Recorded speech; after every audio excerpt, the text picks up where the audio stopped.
Hello, everyone. Today I'm with author Dick Russell, and we're talking about the life and ideas of James Hillman.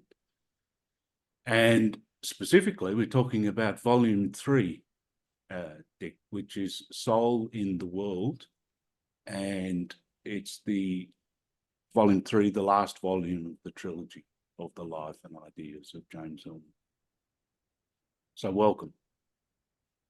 Thank you, John. Good to be with you again for another round talking about the wonderful James Hillman. I want to give you a couple of my quick impressions. The first thing is, I think, for a lot of us, I've mentioned before on a previous podcast, I don't know whether it was with you, but I went into a bookshop in Sydney when I was in my 30s to get a book. And the Myth of Analysis kind of fell off the shelf and, fell into my lap. And I was amazed by the language. I started reading it in the bookshop, that Aphrodite, Apollo, Hillman taking right into Greek myth. And I think for a lot of us that are into Hillman, you wonder what is it that he does? Like, I love his writing. I've always loved his writing, but you think, what is it that he's doing? What are the moves that he's making? And I like the beginning of volume 3. And I think, Rick Tarnas has said a couple of things.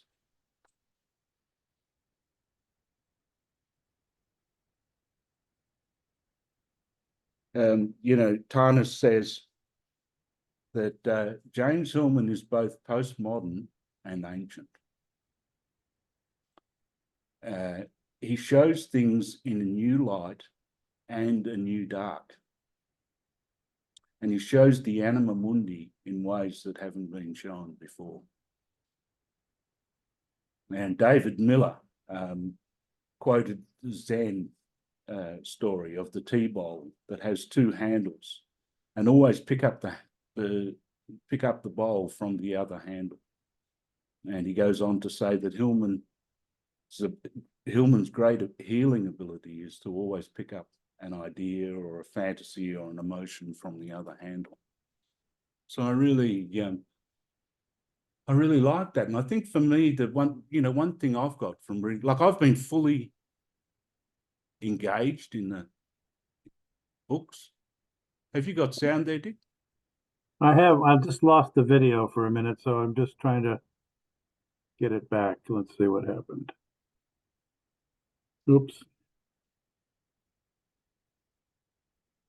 Can you stop it for a second? I'll just come back on. Yep. Sorry.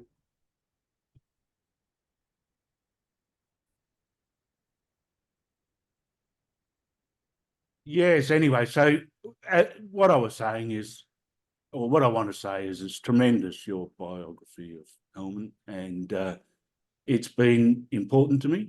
And I think that one thing I got, especially from when Tarnas and Miller and others were talking at his memorial service, is that for me, it's the way he reaches back so far. There is something ancient about him, and he reaches way back, and he loves Heraclitus, and he can talk about Shakespeare or Keats or whoever, and Neoplatonism. But then he's also kind of like that postmodernist who will dig at any, if you've congealed or there's orthodoxies, or you've kind of just taken and accepted wisdom or something like that, he'll kind of see through and poke. Yep. He goes, somewhere he called himself a perverse Aries. He can go on the attack, and there's no doubt about it. But I wonder, but before we started, and I was hoping maybe if we could just start with the Soul's Code a little, but what out of all of the work you've done with them, what's one of the ideas that's really maybe impacted you the most, if I could put it that way? Well, I think you hit it right there. I think the idea of the soul's code, it was one of the first books of his that I read before I ever met him, Yeah, and it had a big impact on me, and it resonated with me, and because the thesis of the soul's code really is that we fascinating that nobody else had ever said this that I knew about, that we choose our parents basically before we and our location and all that before our soul comes into this world as a human being, and that we carry with us what he called a, and it goes all the way back to Socrates and Plato and those years, the daimon, yeah, daimon, right, which was is like an accompanying spirit, or it's our higher self, if you want to put it that way, or an invisible twin that we carry mm, with us at birth. yeah, Um, so that was just a wonderful idea, and he began that book. Well, he explored, the book explores many different types of people, right? Everything from the bullfighter Manolete.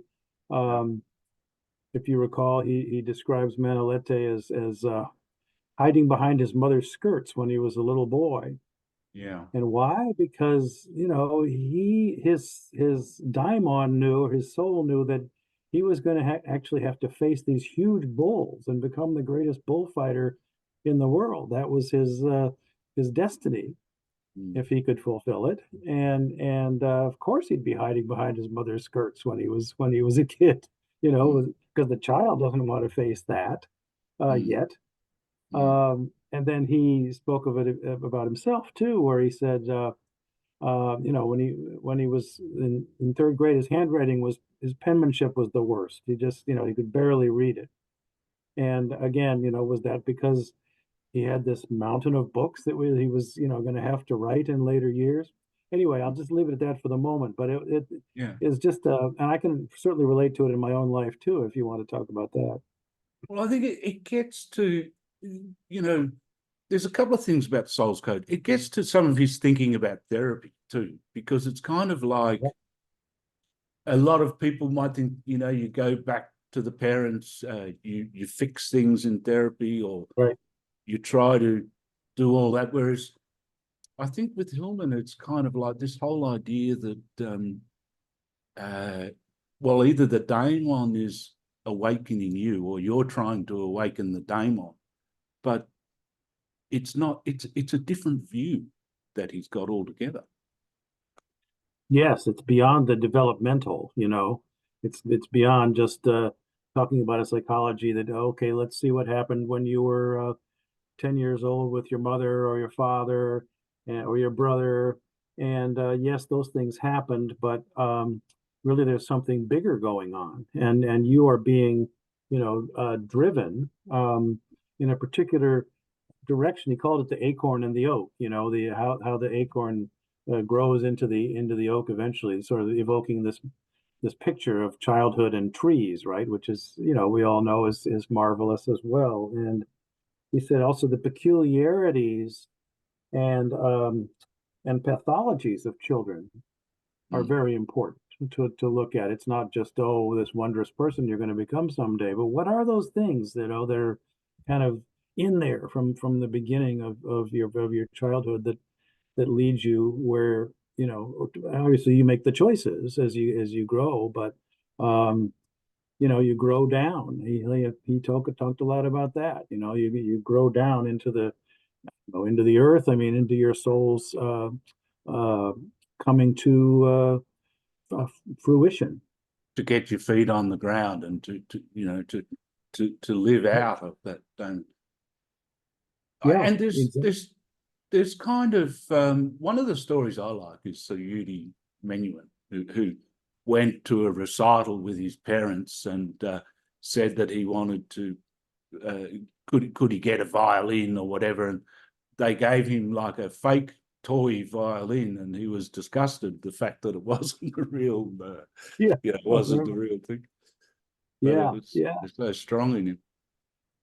yeah. I mean, in my own life, I just related to that book too, because I mean, like James Hillman, my penmanship was terrible when I was a kid. I had to I had to wear they tried to make me into a right-hander. I was a natural left-hander, and I had to wear a protractor, they called it, on my hand when I was in grade school to try to get my penmanship to straighten out. It was always a failure. Now I just type, right? I mean, when I learned how to type in ninth grade, I Mm. mean, almost from the beginning, my hands could fly on that keyboard, and it was like the most natural thing in the world to me. But again, was that because one of these years I'd have to trying to understand depth psychology and James Hillman and write 2,000 pages almost of a three-volume biography on this great thinker in a field that I'd never studied. I mean, yeah, I guess I was a little scared when I was a kid in that way. But since I was a kid too, all I ever, We- second grade on, I just wrote stories and I read them to the class. I mean, I started Right. when I was 7 years old. So, there was definitely a soul's code that I have looked back as being my destiny that was starting to unfold even when I was a kid. So I think what he's getting at in there is it somehow frightens you, but also excites you, doesn't it? It's kind of Oh, like yeah. it's something that uh, the thought of actually fulfilling it frightens, maybe. Yeah, that's really what I'm talking about. Yeah, and what he was saying, I think it's exactly that. It's like it's so much bigger than you are at that point in time because you're just a little kid, right? And Yeah.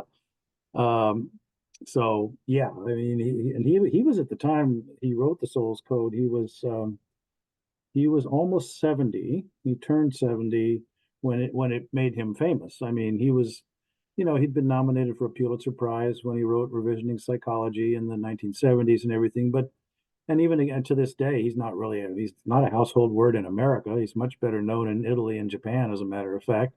Yeah. We can talk about that, but but yeah, I mean, it wasn't until he went on Oprah, Mm. which is what one did in those days if you wanted to get a number one bestseller, and she loved the Soul's Code, and they talked about it, and it became, it sold eventually, I think, several hundred thousand copies, and it was translated into 15 languages, and became a huge success. And it was, I think, one of the most accessible books that he wrote. I always People ask me where would I start with James Hillman, and I say, I think maybe the Soul's Code because it's got a lot of great stories. It's very simple to understand. It's doesn't have the uh, density of some of his earlier work. I think he described it as Plato meets pop. That's what he said. Yes, at one point. But I think, it's quite I don't know, when someone's in public life like Hillman and he's done the Terry lectures and he's talked at Aaronos, and what is there? There's a scholarly kind of Sure. snobbishness in some. When you're in public life, people will have a bit of a go at that kind of thing when you get a commercial success with Yeah, the yeah, source code. They will. yeah. But to me, what he's doing is his love of Neoplatonism and the old ideas again, reaching back into history, like approaching this whole thing with a really old idea, and then Hmm. backing it up with some material like that. That's reaching a wider audience. I mean, Oh yeah, and it is, and it's really bringing the past into the future. In other words, reviving the myths and the Renaissance thinkers like Ficino. Who had heard of Ficino? He was, did a major essay on these people that had been kind of forgotten since they were around, even though in their time they were quite well-known figures. But um, and he did that with Socrates and Plato and the gods, of course. I mean, he wrote many essays um, about the Greek and particularly the Greek gods and how the this is what archetypal psychology was really about. It's about it gets to these figures that live in us. All of these different aspects of our not just our personalities but our essence and what's been passed down to us through the centuries, and that's very exciting, to think about and discover. I found that it was a great learning process for me as I began to read all of Hillman's works through the years. well, could we go on to Italy just for a second, because I love that You know, Yeah. my impression since reading volume 3 is that James Hillman is Carl Jung's half Italian brother. It's kind of like Yeah. Jung spoke about Nietzsche and Goethe, and drew on that northern intellectual tradition, if you want to put it that way. But Hillman's Ficino, Neoplatonism, Vico, he's got the Mediterranean South, and he said about Italy that it's Italians have an instinctive sense of anima moods, and Hillman's got that, to me. That kind Yeah, of I quality. mean, the Italians just fell in love with him.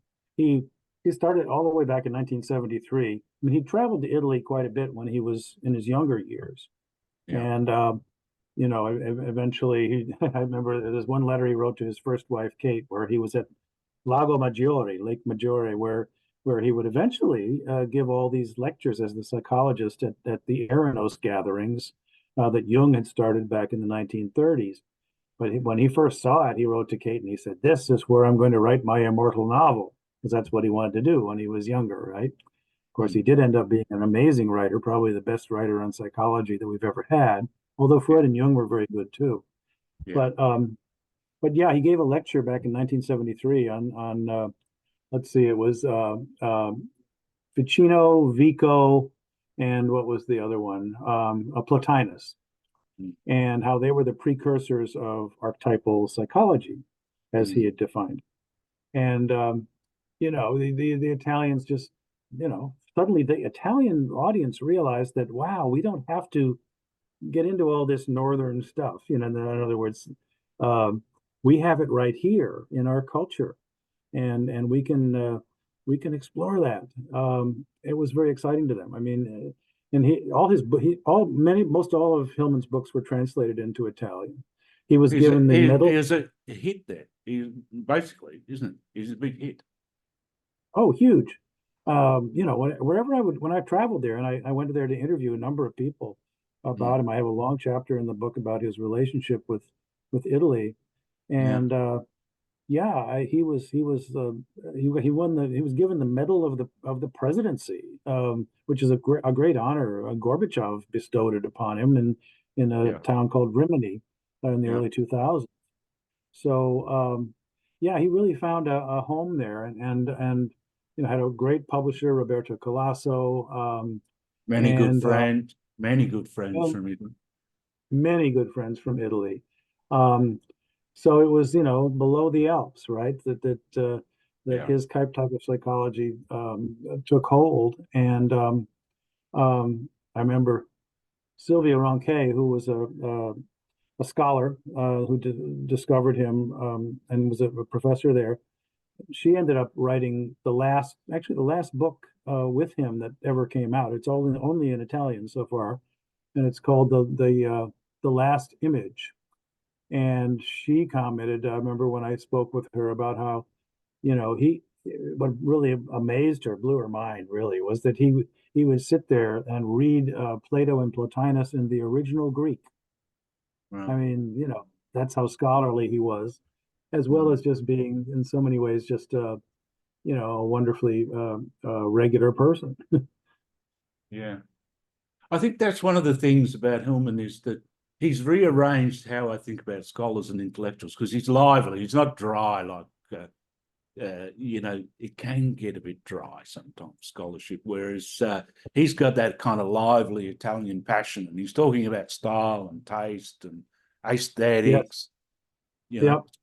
It's got And colors. his wife in the last 20 years of his life, who runs I write about her all through Yeah. the volume 3 as well, Margot McLean, was an artist, is Yeah. an artist. She's was quite still working, and has an exhibition coming up in Florence right now. So her art, which is a lot about animals and do collages, all kinds of wonderful things, is very much hugely popular in Italy. So they had that, also they could travel together there and hang out with people. So she was the right, a good match for him in the last 25 years of his life. I think I read that you were saying that she was involved in all the animal paintings, and Oh this yeah. was before they met, wasn't it? And like Hillman's had this fascination with animals from when he was back in Zurich and collected animal dreams and this and that and that, and then Margot McLean's also been doing these animal paintings, so it was kind of a Yeah. nice synchronicity or something. Well, it was, and it turned out the one time they were, I guess it was in her apartment, and she talking about animals, and she pulled a book from the shelf, and it Yeah, turned out to be a very rare book by Adolf Portman, the yeah, famous, well, in a certain circles, famous biologist. But Hillman just couldn't believe that they had this in common because he'd been, giving talks at Eranos with this man that had tremendous influence on him yeah. as a scholar. So yeah, and then they did a book together, of course, called Dream Animals, Mm, where he did the text. This was, I think, 1998, and she did not too long after. Well, they were married by that time, mm. um, but she did the paintings, the drawings. Yeah, and she was quite taken that he actually knew Portman. Like Well, yeah, she'd got that book in high school or whatever, and then in he college, actually I think. Yeah, college. yeah, Yeah, yeah. No, it was amazing. One of those wonderful synchronicities that happened. it's funny. Hillman, like synchronicities are kind of a Jungian idea. A strong Jungian idea, and I've never heard Hillman talk about it that much. But there were a few synchronicities in his life, weren't there? Like that's one of them. Oh, yeah, there were a lot, I think, and again, that's part of the whole idea of the daimon. That you're put in situations sometimes where what might seem like extraordinary or very mysterious things happen, but they're all connected to this soul's code that you're living out. People who you meet that you might otherwise have meet. I mean, it's one of those great mysteries of life. Mysteries. And can we get on to maybe some of the collaborations Hillman did? Like there's the very lovely, or in my opinion, in any case, collaboration with Thomas More. Yes. And you write about that. Yes. Well, of course, Thomas More was a religious scholar, Yeah. and they met when James Hillman was living in Dallas in the late 1970s, early 1980s. Became close at that time, and he was at Southern Methodist University, I think, then, and James was at the University of Dallas, and then helping found the Dallas Institute of Humanities and Culture, which I write about quite a bit in Volume 2. And so and Thomas More did a book, a collection of the first real collection. We had books like with Jung, like Psychological Reflections, is excerpts from many of Jung's writings. And Thomas More did one of these called A Blue Fire, which he worked on with James, and was sort of very, I don't know, not just pithy, but really important quotes from various of his writings over time. And it was a very popular book that Moore wrote. And then Moore was actually the first. Actually, Oprah had Moore on when he did a book in 1992, I think, called Care of the Soul, and it Oh, shot to the top. that New York came Times. before the Soul's Code. Oh, okay. It did, yeah. And actually, there's a wonderful little passage. Maybe I'll read it to you, Yeah. because it's about his relationship. It really shows you how the importance of his relationship with Moore, and just how he felt about. I mean, because he wasn't at that time, he wasn't envious or jealous of Moore getting on Oprah and having a huge best-selling book. Mm, Even though some looked upon it as sort of a rip-off of Hillman, like they called it yeah. Hillman Light and these kind of disparaging things, which, it's much more than that. But here's what Hillman wrote at that point. He said, I think we need to get very, very clear between us that the world is against eros and friendship. And success is a bitch goddess, as they said in the 20s, which can turn us away from each other. I assure you, I have no rancor at all, and never have it, that you had such fortune given by Fortuna from your books. I was always a deliberately pretentious elitist and arcane. My schizoid shadow goes back a long way, and European intellectual too, so that I couldn't do what you all could do. I resent nothing, believe me. As for your being a packager, don't believe that for a moment. I believe ideas are shared by a zeitgeist, and that you can formulate them in ways I can't, as I can formulate them in my ways. Your intros to Blue Fire were what I could never have done. Never. I can't even write a book review. So I'm grateful, not envious. Grateful that you've been able to take these things from your own heart and put them into the world. So isn't Yeah, that nice? it is. I Yeah, mean, I think it shows a lovely side of because it is what is it, convenient sometimes, or maybe you can fall into this thing of Hillman and his fire and his Aries and all of that, whereas that's a very kind and a good friendship between two people. yeah, it was. And then he had these with so many people. I mean, working with others, the sense of community and the sense of collaboration was a huge part of who James Hillman was. Around that same time, he developed another deep friendship with Michael Ventura, Yeah, um, who was again a very different than he. They first when they I think initially they met through the men's groups that James was part of, both were part of, yeah, and Hillman was having a drink with Ventura one day, and he said, "We're very different, but we have the same enemy, yeah, monotheism." yeah, And so Ventura ended up writing a big article about him for the LA Weekly, and then they collaborated on this marvelous book, sort of the book that kind of broke the mold in a sense in the type of writing that James Hillman was doing and started to do in the 1990s, which, as I said, like Soul's Code, was very accessible. yeah. And this book was called "We've Had 100 Years of Psychotherapy, and the World's Getting Worse." And it was a series of conversations that they had that they would tape, and then they would write letters to each other, and they would include those. And it was really an attempt to um, redefine. Yeah. It wasn't stuffy.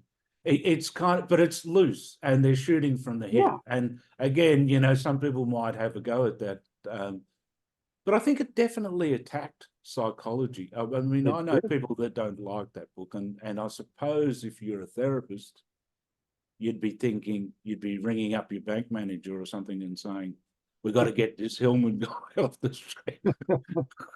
Well, yeah, I mean, because it was calling for a whole new kind of way of approaching therapy and getting away from, behaviorism and developmentalism and humanism and getting, into big questions that he continued to address, and had before about the where the soul comes into this picture. And It's, it's kind of go like ahead. two street smart Alex went on a road trip and decided to take. Yeah, but it's like, why did he? You know, why did he feel the need to go up to do a bit of an attack on therapy? To do I what? mean, to do an attack on therapy. What, in your view, what's it all about? Oh, well, I think he exactly that we've had 100 years of psychotherapy and the world's getting worse. What he was really calling for increasingly as the years went by, Mm, and gave a big talk about in Italy in 1981, called Anima Mundi, was what the subtitle of volume 3 is. It's Soul in the World. yeah, And that the psychology was turning us inward in a negative way. I mean, we weren't really getting to the things that would drive us to get out there and do something about what's going on with the ecology of our planet, or whatever we were facing in our local communities. And that we had to do something about what was going on. And it wasn't just about this kind of introspection that kept you on a wheel and didn't really get you anywhere. So that he was taking it on, and he was saying, let's look at these, and let's look at all these different parts of ourselves that are the archetypes of different things, and let's explore in a real way what these things are, so we can then make a difference in the world for our kids and our grandkids. And he worked at that himself. He practiced what he preached in his backyard. I think it reminds me in volume 1 when you're talking about his grandfather, the rabbi. the Yeah. reformer rabbi, I Yes. think. Mhm. Hillman's got a bit of that, hasn't he? The reformer, Oh, but there's different things going on. Soul of the world is that, we take our soul wherever we go. The soul's not confined to just the consulting room, but it's also this kind of thing of, our relationship with the wider world. He's trying to. This whole thing of the anima mundi is coming in more and more as he goes on. yeah. In life.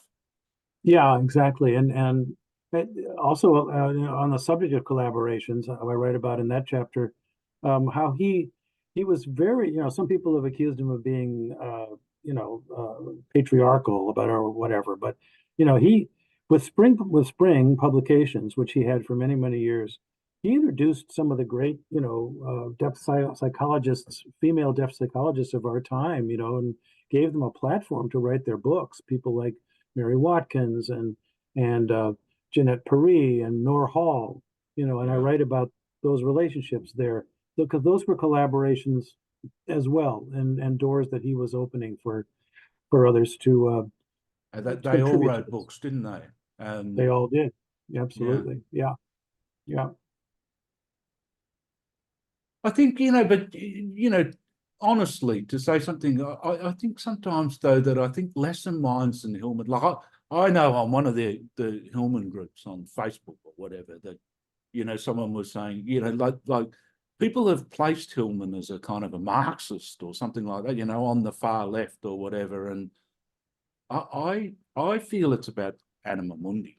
It's about, and also, I can still understand to a degree the Jungian idea that if you change yourself, it's like if you go down the street, if you're in that kind of, in the rhythm, in the right space, if your consciousness is changed, the way you relate to the world is different. It's kind of like Yeah.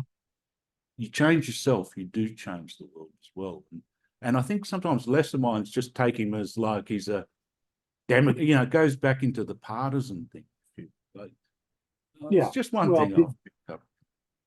yeah. Well, and of course, he did take on the Jungian world, the acolytes of Jung, and disagreed very much with their dogmatism, basically, Yeah, about who Jung was, and he disagreed. Jung had been a great mentor to him yeah, when he was in Zurich in the 1950s, but he also did, he broke with Jung in the sense of um, Jung's ideas of that the self was really the most important thing we had to get to, and very much. And Jung was very northern, and he was a preacher's son, and he was very much someone who came from a Christian monotheistic tradition, and that just was not Hillman's cup of tea. However, we can get to this too in a minute. I mean, in the later years of his life, when the Red Book came out yeah, that Jung had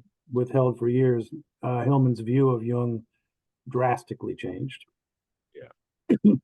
It's kind of like I don't know, in my language, he mellowed, didn't he? He kind of realized that what he was doing was connected with what Jung was trying to, add essence with the Red Book, and that, I don't know, some of that youthful fire to kind of, knock down some of the Jungianism and the orthodoxy is kind of more overtaken by this realization of how how aligned he and Jung are in the sense of in what they're Yeah. really trying to do. Oh, absolutely. And that's what happened. And he gave lectures about it toward the end of his life. There were so many parallels between them anyway. I mean, Jung had given the Terry lectures at Yale. So did Hillman years later. Jung had started the meetings at Eranos, where all these great underground scholars came together, and then Hillman became an integral part, the next psychologist to do that. Yeah, So he just, he couldn't follow Jung into what Jung called wholeness, the idea of unity.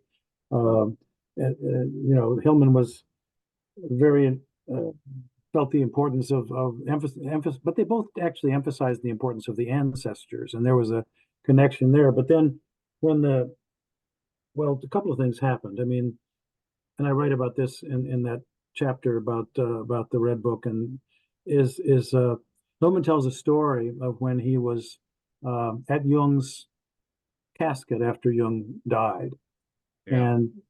and suddenly a message came through, and it said basically, get on with it, get on with my work. Which, in his way, I mean, that's what Hillman did. I think certainly more than anyone else. And um, but the Red Book was a revelation to him. I'm going to read one other passage. I'd like to read a passage from the book again because I was so struck by it, and it was one of those moments in my relationship with Hillman where something so kind of surprising happened, and um, I was there to interview him, and I interviewed him for 7 years actually, uh, about his life and his ideas, and he almost never spoke about his dreams. And there was a box that he had in the attic where he had dream journals, and I certainly wanted to get access to them if I could. Um, You were thinking but of going around there at 2 o'clock in the morning and diving in. but I never was able to do that. He did not want me to see them or anybody else to see them, actually.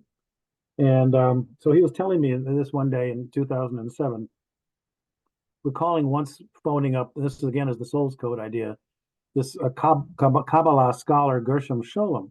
He was 25 years old, and he has a question. And Scholem is a very famous, religious scholar, mystic. And he calls him up with a question. And they've never met before. And a friend of his was kind of shocked by this, but then years later, of course, they end up together on the podium at Eranos, getting to know one another. And Hillman said, at the age of 25, I'm understanding it better. That was chutzpah. I had a lot of chutzpah to do that. But 20 years later, but somehow he said, I knew where I belonged in the future, you Yeah. see. Yeah, that's good. Our conversation digresses for a little while, and the tape recorder, I taped this, and it was running. And he says, you see, last night I had a very curious dream that ties in with this. I dreamt of Jung. Now, I've dreamt in my life at least 20 or 30 times of Jung, where he's talking to me, or I'm visiting him, or he's visiting. It's quite immediate. So last night he comes, and we're down in a boiler room or an engine room somewhere with pipes and an engine of some sort. And he's working at it. And I'm surprised at how well he goes down and comes up, goes down to do something and then pops up again. I'm thinking at his age, he shouldn't be moving that fast. And then he wants to know what I know. He asks me, what have you discovered? What do you know? And I tell him, it's not human history. It's something beyond that. It's something more than that. And he's very pleased to hear this. He asked, well, wasn't that exhausting or tiring? What about your energy or something like that? I said, no, I'm more energetic than ever. I get incredible energy from this. That's all. It's more than human history. The phrase was completely clear. So this thing about time, it's more than human history. Oh, and when I wrote it down in the middle of the night, I wrote, it's more than that or beyond that, like archetype. But it wasn't that clear.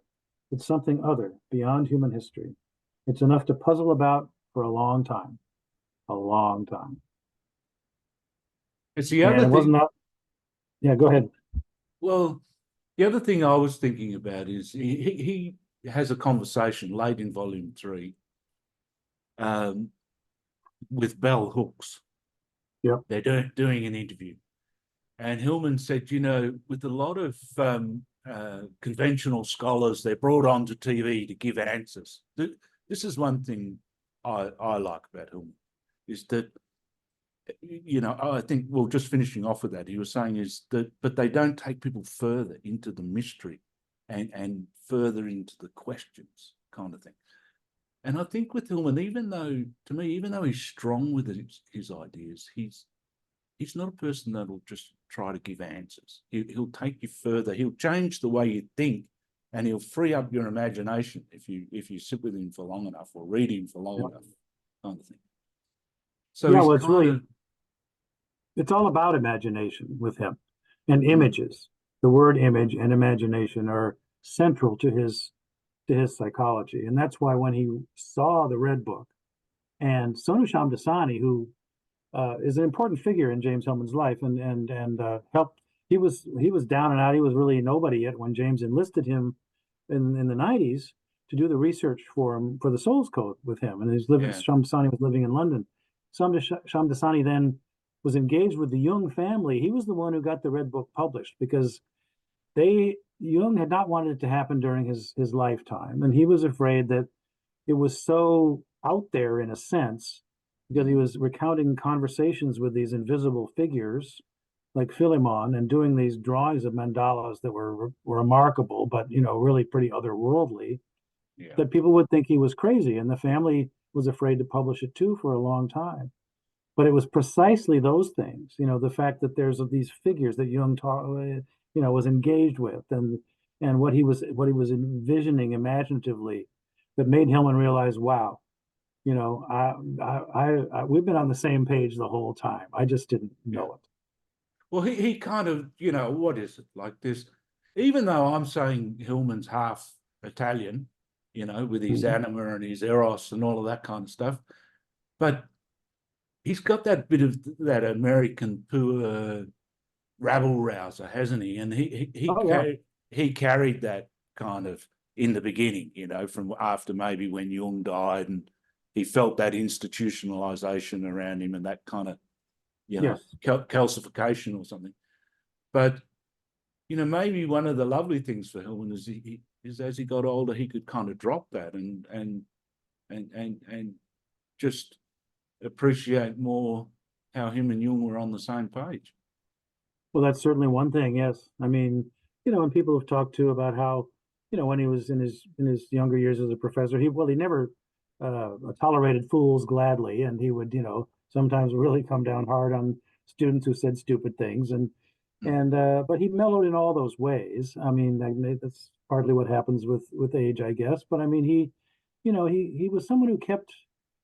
I mean, he was always wide open, He was learning new things, and he was learning new things about himself and how he operated, and applying them, to his life. I mean, it was not always easy, certainly I didn't always have an easy time working with him, um, but it was uh, it was certainly vital for me too to explore, certain things where I would. I think at one point he said, you don't need to do more interviews all the time.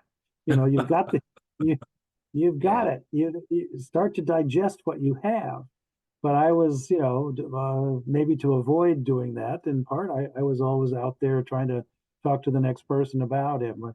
But no, but so anyway, I know that's an aside, but yeah, he but I mean, I would say it's a good thing to hear different people's insights. I've found it to be a good thing yeah, into him. Whether yeah. it's a Stan Marlin or a Miller or a Rick Tarnas or whatever, that because he's such a complicated kind of paradoxical kind of figure, Hillman, Hmm. or he's got these different sides. He's got many different folds and sides and things like that. That it's kind of fascinating to hear other people's insights. I like that part of it. Oh yeah, no, and I've certainly interviewed lots of people, and Mm. I look back on it now. I mean, it was off and on for 20 years, including a long period after he died in 2011, where I was struggling to complete what became volume 2 and 3, which I hadn't intended. Um, and then in 3, I think people will find if they read it that it's much more thematic in a sense It is, than yeah.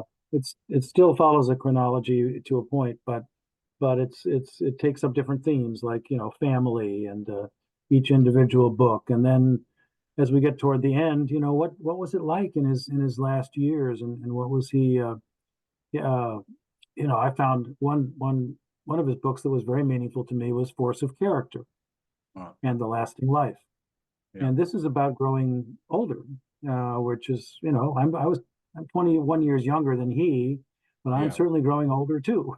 I'm Yeah. now 76, Yeah. and uh, What an interesting thing he said about that book was that it wasn't coming. He didn't write it from his own experience. So again, he was tuning into things, that he set down. That, boy, I mean, they resonated. His chapters on eros and what that's like as you're older, and it was very real stuff that I think so many men my age certainly go through, and I'm sure women too. And so he just never stopped. And but in his last years, when I spent a lot of time with him, his how he left this world was, God, it was so instructive, and I mean, painful to see a lot of times, but um, he, it wasn't that he knew what was coming or believed in reincarnation. It wasn't about that. It was just, how do you live in a situation that now confronts you in life? Yeah. And I'm going to share one other thing from toward the end of the book. I know we're probably getting close to done here, but uh, which was, yeah, in a chapter. I have a chapter called "Struck Down," and this is when he first, and I think it's 2009. Find there's cancer in the lobes of his lungs, and he said an interesting thing at that time. He said, when he was in his 20s, he got tuberculosis. And a lot of times in those years, people died from TB, but he made it through and spent time in a sanatorium. But he said, but there's that little moist spot, and it never went away. And eventually, that's where the cancer showed up. So this was 2009 in February, and Margot had written how no cancer had been found in his lymph nodes, and the lobe removal went beautifully. And then a little bit after that, he writes in an email he adds to an email update to people that Margot was sending out. He says, "It's time you all had some more news. Well, I'm inhaling and exhaling like a chimney without a carbon catcher. Sleeping even more than our cats, and eating protein, calf's liver, for instance. Patienthood is a full-time job. Consultant, examinations, PET scans, CAT scans, MRIs, X-rays, bone scans, brain scans, eco cards, stress tests, etc. I've been shot up with nuclear and radioactive juices and can read small print by my own light. Life with Margot and the cats is just a wonder. I've never enjoyed just living so much. Mostly I'm acute to sensations, very lazy and happily thought-free."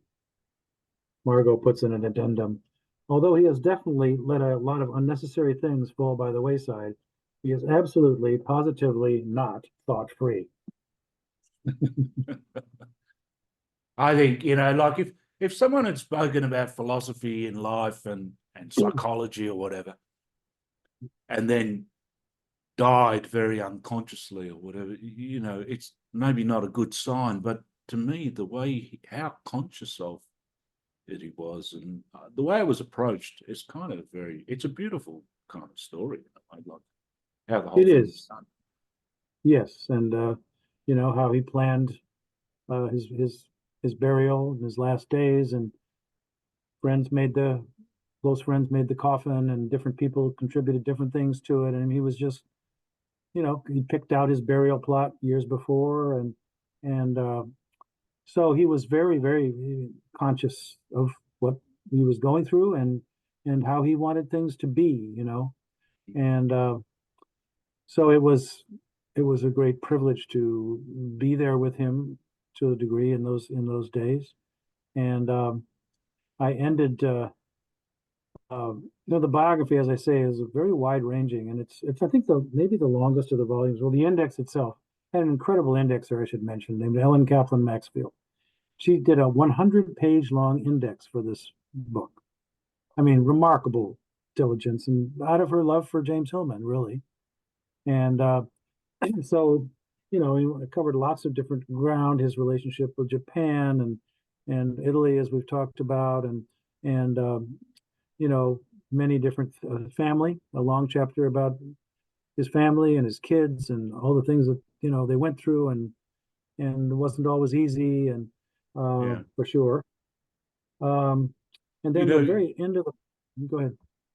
one other thing I got from it is that kind of there's someone with a mind and a half that kind of didn't lose the common touch or the eye for the oddball and sport, Muhammad Ali and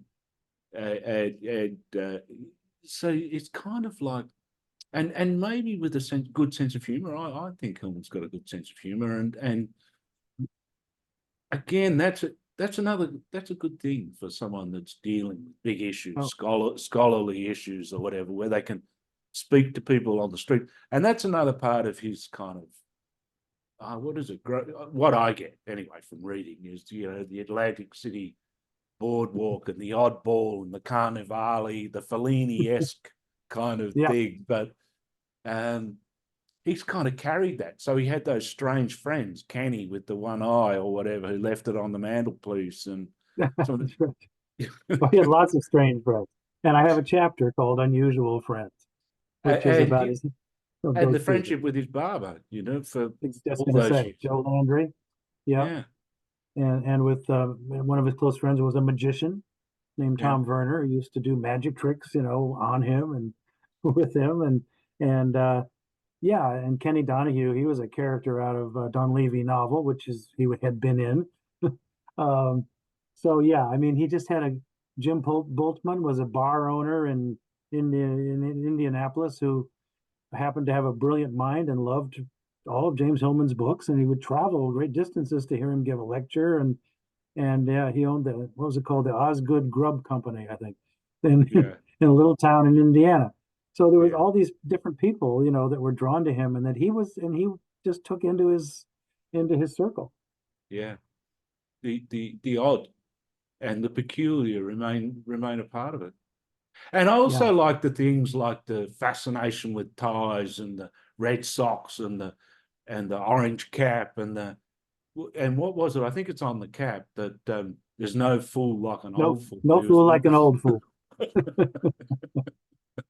Yep, they did. And also toward the end, uh, I have a chapter just called James and Margot, which is Yeah, about their relationship, and it's a they had me just tape one day a dialogue between them, which was just so beautiful, moving to be part of, and um, so yeah, at the other thing is that at the very end of his life, well, even before that, I mean, I ended the book with a chapter called Legacies. It's an epilogue, really. First, it was quite long, and I cut it back, just sort of have the essences of, because it's so um, in tune with what's going on today. I mean, he gave these talks 15, 20 years ago now, but I'll just read you two short ones. So this is about fear. Fear undoubtedly is the looming monster that dominates us now. Not expansion nor adventure, not the Statue of Liberty with her torch. So people tighten up and vote, if they vote at all, Republican.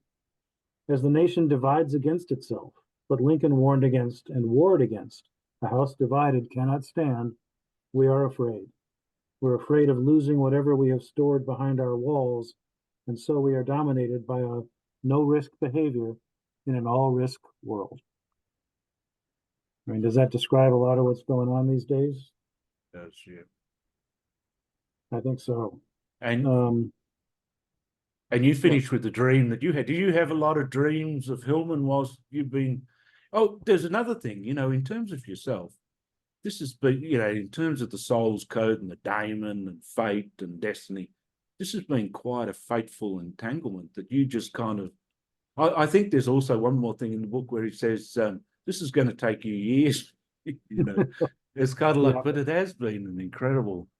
So, did you have lots of dreams of Hillman and stuff like that, or? I still have dreams. Yeah, he comes to me, or I have my psyche has dreams of him, whatever that is.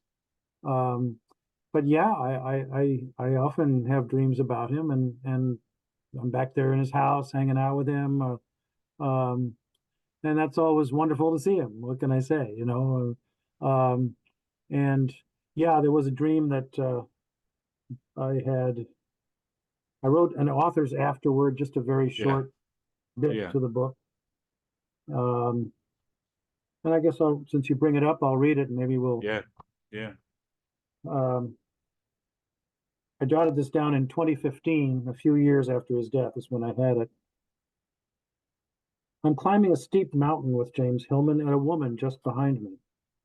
At first, I hadn't realized how treacherous it is, with packed ice and snow at different junctures. I tell James I'm worried about slipping and falling backwards into him, but he urges me to go on. We're more than halfway up and trying to reach a house at the summit. James also hadn't realized it would be this difficult to ascend, but seems up for the challenge. He's relaxed, with a smile on his face. He seems to have complete confidence that I won't trip and tumble into him, cascading us both down the mountain. So that's how I ended the book with the line, 7 years since that dream occurred. I guess I finally reached the peak. So And how do you feel now that this has come out? Is it well, like, is there some empty space in your life, or are you like? well, I still get a chance to do shows like yours and talk about him. I've given a lecture at Pacific Graduate Institute and others. I mean, certainly I miss him and have for a long time in my life, but um, I feel like um, I've I've certainly done my best to do justice to him, and it's my hope that the biography, which contains a lot of quotes from him and a lot from his letters and Yeah. relationships and what people say about him, but I'm hoping it leads people back to his work and Yeah. to the 25 books or 25 or so books that he's written, and watch him on some of these YouTubes that still exist, Yeah. and keep the man alive in those ways as he would wish, through his amazing work. Because I think Thomas More said it, and maybe this is where I should end. Thomas More um, said this. He wrote this actually. Yeah. This was after he was gone. He is ever present. I miss his postcards, which a friend in Ireland told me was his way of texting, and I miss the possibility of a new theme developed in his inimitable style. You see, I believe that he is the greatest thinker who ever lived, more important than Aristotle, Plato, Heidegger, and Blake. Mm. No one pushed the imagination into the world and actual life to the extent that Jim did, and with such immediate relevance. I don't think I'm naive in making so much of Jim's genius. Being close to it was like being close to fire, perhaps a cool blue fire. Yeah. Well, thanks, Dick. And it's profound. I think that biography of James Hillman is just fabulous and tremendous and everything. And I appreciate all the work you've gone to. And not everyone knows about Hillman. That's true. The people that love him really love him. And but he's not everyone knows about Hillman, and hopefully that reaches out further and more people go and read his I hope books. so. Thanks very Well, much. thank you, John, for having me.